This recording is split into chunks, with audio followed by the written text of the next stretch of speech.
Hey guys, thanks for making your way to the video. We're going to give a review on the 4x6 Craftsman shed here. Before we get into it, please like, subscribe, and comment once you're done viewing the video, and check out some of my other videos as well. I do appreciate you guys. Alright, well let's check it out. So on the outside here, we got a couple different features.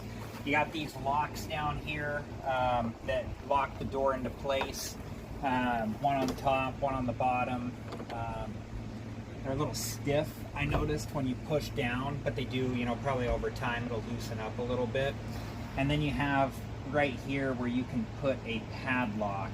I don't know, these are pretty thin. Even if you did put a padlock there and somebody somebody was going to try to break into this, it looks pretty easy for them to just cut into that and take the padlock off. So I'm not sure how much, how secure that's actually going to keep it if somebody wants to get into the shed. But let's open it up and see what's inside here.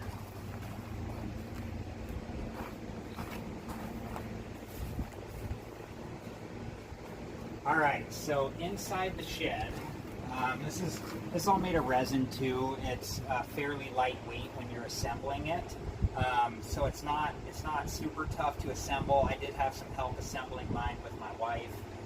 Two people makes it easy for sure, but some of these pieces can be moved around by one person.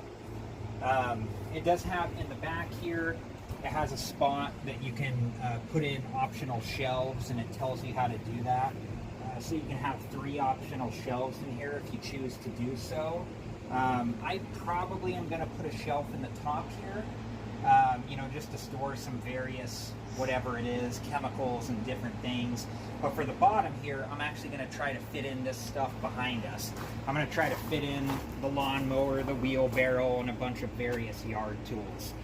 I paid $429 for this. I paid $79 to have it shipped.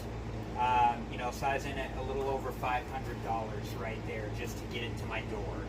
I can tell you this, I definitely already think it's worth it. It was very easy to put together. It did take a couple hours to assemble, probably a total of maybe 2 to 3 hours to assemble. And then setting up I used a paver base here, and setting up the paver base probably took me, I don't know, over a couple days, a few hours as well. So once I got the paver base down and got it all nice and level, this thing fit on it perfect and looks good. So paver base, they were about $1.50 a piece times 24. That wasn't too bad. The paver sand and the paver crushed rock that I used below the sand, also inexpensive. It was like $5 a bag or so, and I got all that delivered as well when I got this delivered. So let's see how much this can hold. Let's try to pack in all the stuff I was just showing you guys, and we'll be back here in a second and see what it looks like. All right guys, well check it out. It all fit. Come take a look with me here. I was able to get in my wheelbarrow. I was able to get in all my various yard tools that I have, my weed eater there. I got a spare tire in here. Got a 5-gallon bucket of sand that I have for some various things. And then most importantly, I was able to fit my lawnmower in here, which is great getting this out of the garage.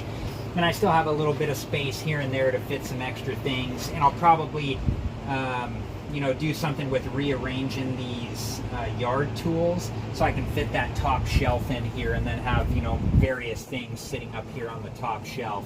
But let's go ahead and shut the doors here and give this a final review of what we think.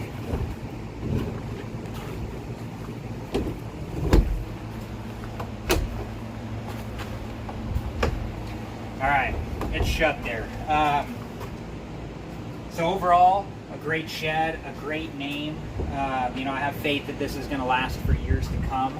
I think the price was perfect, the amount that I paid for this in comparison to other ones that I saw out there. So I'm really happy with the price. I'm really happy with how easy it was to put together.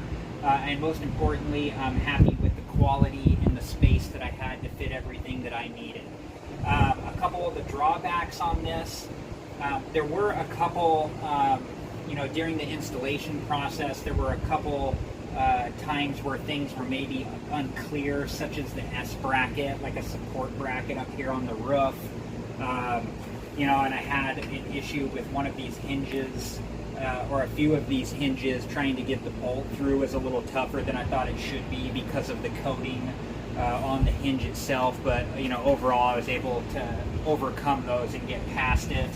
I'm not super happy with the lock setup here, but these are resin handles, and I don't think I can expect too much unless these were like metal handles. I mean, I just picture like if a thief wants in here, he's going to cut this and probably cut his hand and then bleed all over your shed. You don't want that, you know. So whether you lock it or not is up to you. I just think a thief is going to have the tools handy to get by that. But an amazing shed, an amazing value. I definitely would recommend this if somebody's looking for a similar size shed. Again, thanks for watching, guys. Please check out the other videos I do have. I do have a video on how to build this if you go with this particular one. And I appreciate the thumbs up if you can do that for this video. And please leave a comment below if you have questions, and I'll do my best to get back to you. All right, guys, thanks for watching, and have a good one.